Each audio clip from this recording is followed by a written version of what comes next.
All right. So the next question had to be with how did I phrase that? Well, so there's two. You wanted to talk about the drum. You were and women playing the drum, and then you had like a second part to it. So yeah, when I did research in Brazil, the guiding question was like, why is it that drumming is the domain of men and dancing is the domain of women? You know, to a sense, like if you go to a lot of candomblé houses, there will be way more women than there were men. Men were always traditionally connected with the drum, to the point where if a drum falls on the floor, you can't even touch it. You can't even pick it up as a woman. Mm-hmm. And they said it kept coming back to a menstruation. Like women cannot touch the drum because they're menstruating. And they actually said that blood, when a woman is menstruating, one of the people that I talked to, she actually said a woman is dirty and she's just open to she's just open to bad energy, and she cannot touch that. She cannot do anything that has to do with candomblé. That's what she was saying. And I don't remember if I heard it from her or I read in some other book the story that connects menstruation, also kind of like how it is, I think, also in the religions of the book, with not a curse but a punishment for a woman's curiosity. Something about, if I remember correctly, don't quote me, Oxala's woman, he told her to stay at home. He was going for a ritual to do some ebo. She followed him because she was curious. She saw it. He got upset, and then from ever since then, she got a period, blood that comes out of her to kind of like remind her of acting on curiosity and not like, you know. So I'm curious to hear your thoughts about all this. I'll go first. Okay, sure. So, as a priestess of Oshun, Egbe, and Kori, I deal in the realm of how sacred women are in Ifa.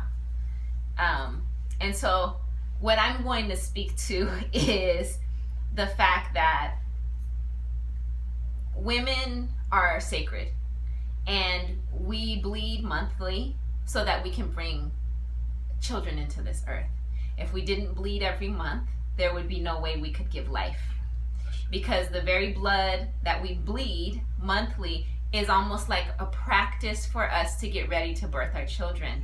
And when we get pregnant, we then save that blood and we give life to our children. And that is the bottom line. In Ifa, blood is sacred because it's life force, it's life energy. It charges things in a way that nothing else can do. And we respect that to the umpteenth degree.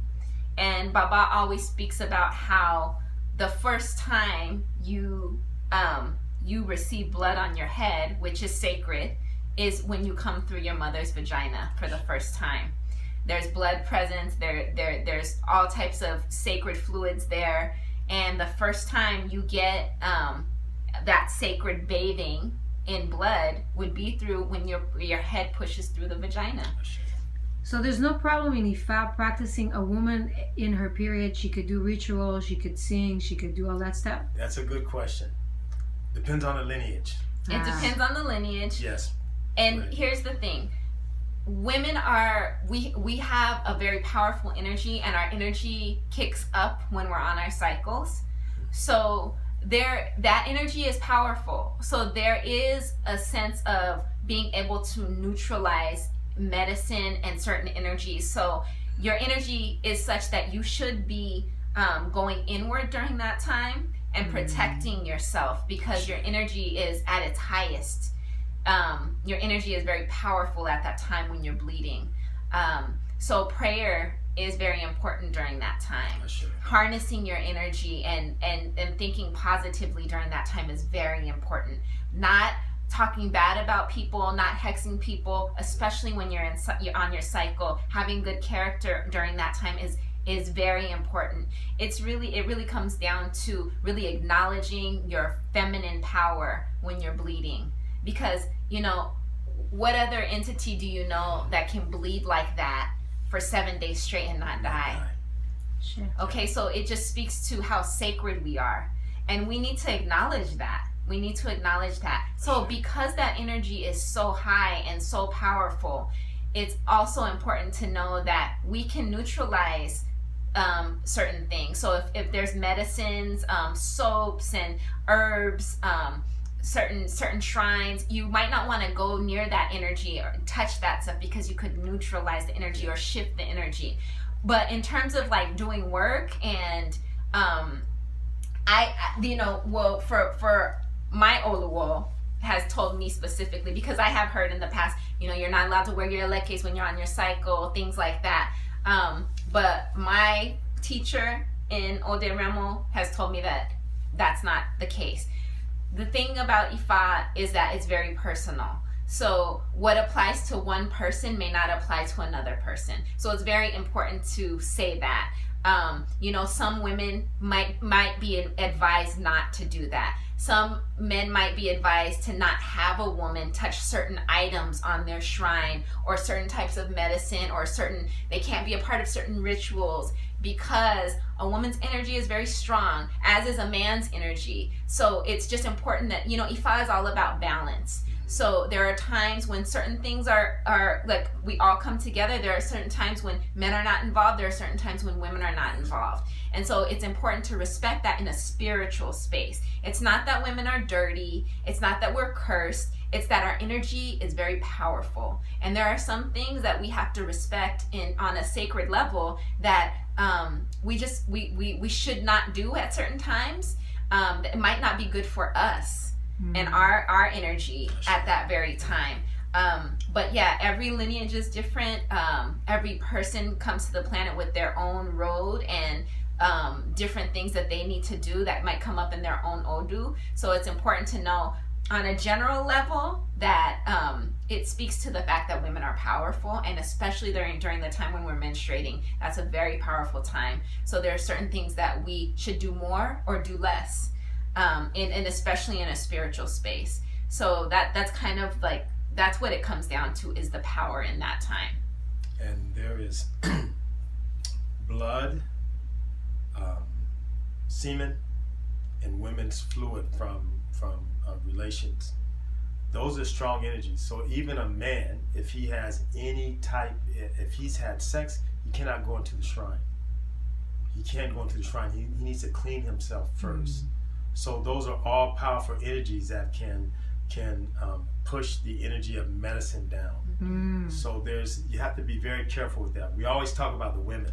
That's a whole nother subject, because there's a whole lot of even suppression in the tradition. People are trying to suppress that energy because it's so powerful. That's another subject. But even if a man has ejaculated in some way, shape, or form, he cannot go around his shrines. He needs to clean himself. And there's certain medicines that they will tell you cannot use this medicine if you're having sex, if you're having relations. So sperm and blood are different energies that can cancel out certain things. But as my Baba said, if you know the right medicine, you can do just about anything. He makes that very clear. So again, what Fayomi was saying, and if you look at the history of the word,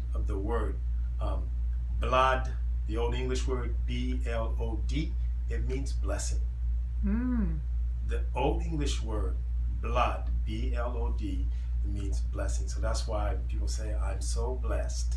I'm so blessed. We all are blessed once our mother's blood hits our head when we're born. That's why Ifa says the river of blood when we're born. There's two. There's the blue river and the red river. Ejeodo, the river of blood. Ejearo, the blue river. So as soon as the woman is ready to give birth, those rivers start to come. That's spiritual. That's energy. That's a whole other subject. But it's saying that those two rivers are sacred, and that sacred river, Odo Eje, the river of blood, is sacred. And it's sacred in every community all over the world. All over, yes. Blood is sacred. Blood, bathed in the blood of the lamb. That you hear these types of things all over, and all types of spiritual practices. But for us, it really is, blood is sacred. The power of menstruation is, none of us would be here if our mothers didn't store that blood, and that is the blood that is running through our very veins. Is your mother menstruated, then she got pregnant, and that blood became yours. That's sacred. That's very sacred. So we should all be bowing our heads down to our mothers for passing her blood along to us. Yeah.